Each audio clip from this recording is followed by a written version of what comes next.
Hello guys, welcome to Throne Academy. நம்ம இன்னைக்கு இந்த வீடியோ பதிவில் பிப்ரவரி 6க்கான நடப்பு நிகழ்வுகள் தான் பார்க்க போகிறோம்.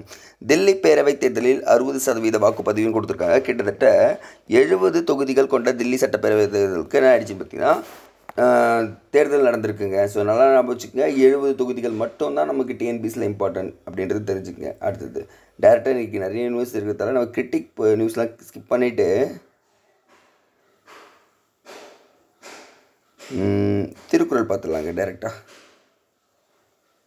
இன்றைக்கான குறள் பாருங்கள். ஊரோரால் உற்றப்பின் ஒல்காமை இவ்விரண்டின் ஆறு என்பர் ஆய்ந்தவர் கோல் அப்படின்னு இருக்காங்க. இடையூறு வருவதற்கு முன்பே நீக்குதல், வந்த பின் தளராமை ஆகிய இரண்டனது வழியே வினைத்திற்பம் பற்றி ஆராய்ந்தவரின் கொள்கையாம் அப்படின்னு சொல்லியிருக்காங்க. ஸோ இடையூறு வருவதற்கு அது நீக்கிடணும்.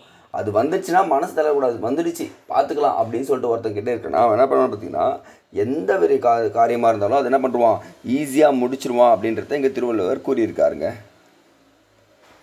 அடுத்தது இலவச ரேஷன் திட்ட பயனாளிகள் வருமான வரித்துறை தகவல் மூலம் ஆய்வு அப்படின்னு சொல்லியிருக்காங்க. ஸோ என்னன்னா, இலவச திட்டத்தின் கீழ் பிரதமரின் கரீஃப் கல்யாண் யோஜனா அப்படின்ற ஒரு திட்டம் அறிவிச்சிருக்காங்க. இங்கே பாருங்கள், இது எப்போ அறிவிக்கப்பட்டதுன்றது ரொம்ப ரொம்ப இம்பார்ட்டன்ட்ங்க. 2020ஆம் ஆண்டு கொரோனா தொற்று காலத்தின் போது ஏழை எளிய மக்களின் உணவு தேவையை நிறைவு செய்ய மத்திய அரசு இலவச உணவு தானிய திட்டத்தை அறிவித்தது. அதுதான் பிரதமரின் கரீஃப் கல்யாண் யோஜனா அப்படின்னு சொல்கிறாங்கப்பா. ஸோ அந்த ஒரு திட்டத்தை மட்டும் மிஸ் பண்ணாமல் எழுதி வச்சுக்கோங்க. அடுத்தது இந்தியாவுடனான பேச்சு நடத்தி இருதரப்பினரும் பிரச்சனைகளுக்கு தீர்வு அப்படின்னு சொல்லியிருக்காங்க. நமக்கு டிஎன்பிசியில் என்னன்னு பார்த்தீங்கன்னு வச்சுக்கோங்களேன், இதை கொடுத்துருக்காங்க பாருங்கள். கடந்த 2019ஆம் ஆண்டு ஆகஸ்ட் 5ஆம் தேதி ஜம்மு காஷ்மீருக்கு சிறப்பு அந்தஸ்து வழங்கிய அரசியலமைப்பு சட்டத்திட்டத்தின் 370வது பிரிவு மத்திய அரசால் ரத்து செய்யப்பட்டது. அப்போ 370 ஜம்மு காஷ்மீருக்கு ஸ்பெஷல் சிறப்பு அந்தஸ்து கொடுத்துச்சு.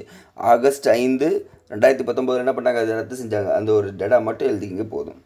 ஸோ இன்றைக்கி நிறைய கிரிட்டிக் நியூஸ் இருக்கிறதால இந்த 2 நியூஸ் மட்டும் நோட் பண்ணிக்கோங்க, போதுமானது. தேங்க்யூ.